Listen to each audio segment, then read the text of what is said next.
למנצח על איילת השחר. מזמור לדוד. אלי אלי למה עזבתני, רחוק מישועתי דברי שאגתי. אלוהי אקרא יומם ולא תענה, ולילה ולא דומיה לי. את המזמור הזה מלמלה אסתר בפיה. עת הייתה צריכה לעמוד לפני אחשוורוש לבקש עלמה. עם ישראל נמצא כעת בתקופה לא פשוטה, תקופה בה יש המנסים לערער על עצם קיומו ואחיזתו בארץ ישראל ובירושלים. אחד הנופלים במלחמת חרבות ברזל הוא הראל שרביט, השם מקום דמו. הראל הגיבור נלחם בעזה וחשף את המניע העיקרי של אויבינו להילחם בנו, ארץ ישראל וירושלים. בכל בית ובכל פינה בעזה ישנה תמונה של הר הבית וירושלים. אויבינו אינם מקבלים את העובדה שעם ישראל חזר לארצו אחרי 2000 שנות גלות, ושהשם מחזיר את שכינתו לציון. ביום הבת מצווה שלי ברצוני להתחבר לדמותה של אסתר המלכה. המעיין במקורות יראה שסיפורה של אסתר הוא סיפורה של גלות בבל ושיבת ציון. נולדתי בבבל. לא הכרתי את הוריי. לידתי הייתה קשה מנשוא. כשאמי הייתה בהיריון, אביחיל אבי מת. בלידתי מתה אמי כשלא יכלה לסבול את צער הלידה. מות אמי הזכיר לי תמיד את רחל אמנו בלידתה את בנימין בנה. גם היא לא עמדה בצער הלידה ומתה. בן דודי מרדכי פרס עליי את חסותו וגידלני כאילו הייתי ביתו ממש. הייתי כעקרת בית למרדכי. את ימי נעוריי אני זוכרת היטב. פחות התחברתי לבנות גילי, שהיו נראות ממש כבנות בבליות ולא היה זכר ליהדותם. מעת לעת הגיעו אנשים חשובים לביתנו להיפגש עם מרדכי. לפעמים הפגישות היו נמשכות עד השעות המאוחרות של הלילה. הבנתי שמרדכי עסוק בדבר החשוב ביותר לעם ישראל, שיבת עם ישראל לירושלים ובניין בית המקדש. בת 32 הייתי. לא אשכח את אותו היום בו מרדכי בישר לי בהתרגשות גדולה שכורש מלך בבל הצהיר שעם ישראל יכול לחזור לארץ ישראל ולהקים את בית המקדש. עולים לארץ ישראל, עולים לירושלים. לבקשת מרדכי ארזתי את חפצנו והתחברנו לשיירה אותה הנהיג זרובבל בר שלתיאל לארץ ישראל. כשהגענו לירושלים הייתה התרגשות גדולה. התאקלמנו מהר. מרדכי הלך לחפש את מקום המזבח. זה לא היה פשוט. נבוכדנצר 52 שנים קודם לכן החריב את בית המקדש לחלוטין.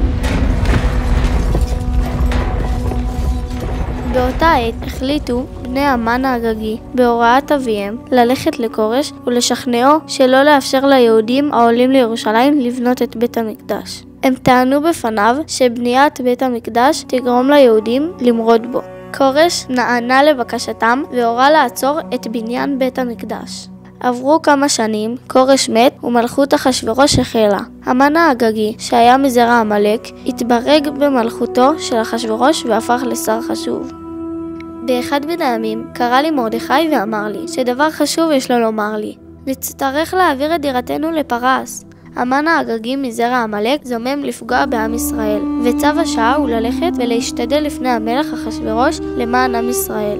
נבחרתי על ידי חבריי לבצע משימה חשובה זו, אמר לי מרדכי. היה לי קשה לעזוב את ירושלים, לא רציתי לחזור לגור בארץ נחר. כבר פעם שנייה שאני נקראת לארוז את חפציי וחפצי מרדכי לטובת גאולת עמי.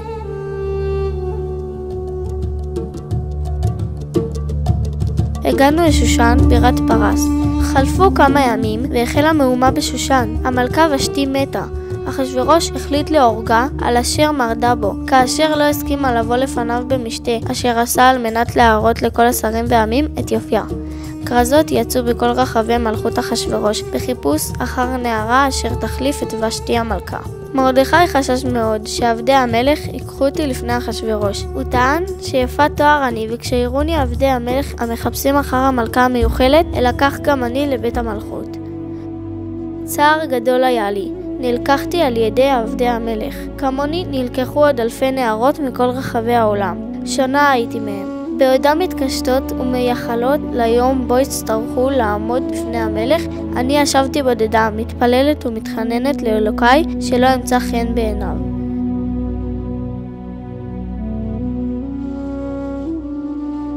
כפי שחששתי, כך היה. בעומדי לפני המלך נשאתי חן בעיניו ונבחרתי להיות מלכה בעל כורחי. נסתרות הן דרכי השם, ואין לנו לעורר אחרי מידותיו, אמר לי מרדכי. דבר אחד ציווה עליי, הסתירי את מוצא עמך ומולדתך. שנאתו של המן האגגי למרדכי הייתה גדולה מאוד, ורצה לפגוע בו. אך לא מכבודו היה לפגוע במרדכי לבדו. הוא הצליח לשכנע את אחשוורוש לפגוע בכל עם ישראל, עם מרדכי, והוציא איגרות אשר נשלחו בכל מדינות אחשוורוש, להשמיד, להרוג ולאבד את כל היהודים אשר בכל מדינות מלכותו.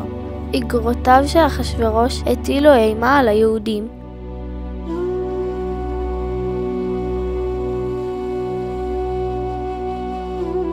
גמלה בלבי החלטה ללכת ולעמוד לפני המלך, לבקש על נפשי ונפש עמי, כפי שביקשני מרדכי. ידעתי שאין זה מנימוסי המלכות לפנות למלך בלי להיקרא אליו. על פי חוקי המלכות, הניגש לפני המלך בלי להיקרא דינו מוות. ידעתי גם שבעומדי לפניו אצטרך לספר על עמי ומולדתי ולגלות את סודי. ובכלל, לא הבנתי איך גורל של עם שלם יכול להיות תלוי רק אך בי. לבשתי את בגדי מלכותי, נעמדתי בחצר בית המלך הפנימית, ושאגתי בליבי תפילה. למנצח על איילת השחר, מזמור לדוד, אלי אלי למה עזבתני, רחוק מישועתי דברי שאגתי.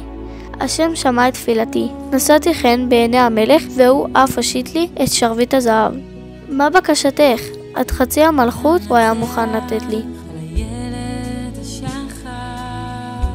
מכאן, הדרך לקץ הגלות ובניין בית המקדש הייתה קצרה. 2 לאחר הנס הגדול, כבר עסקו עם ישראל בבניית בית המקדש אחרי 70 שנות גלות.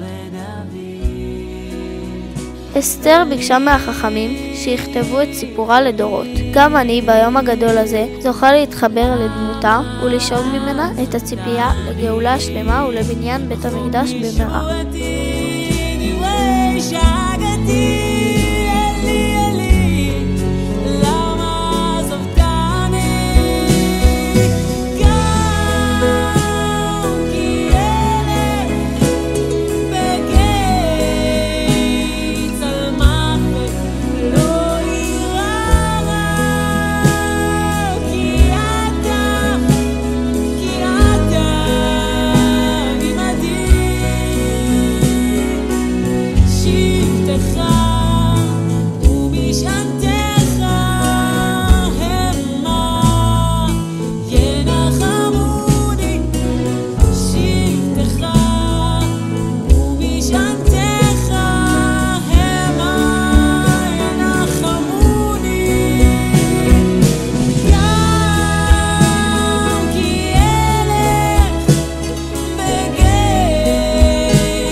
אני רוצה להודות לקדוש ברוך הוא על כל הטוב שעשה איתי.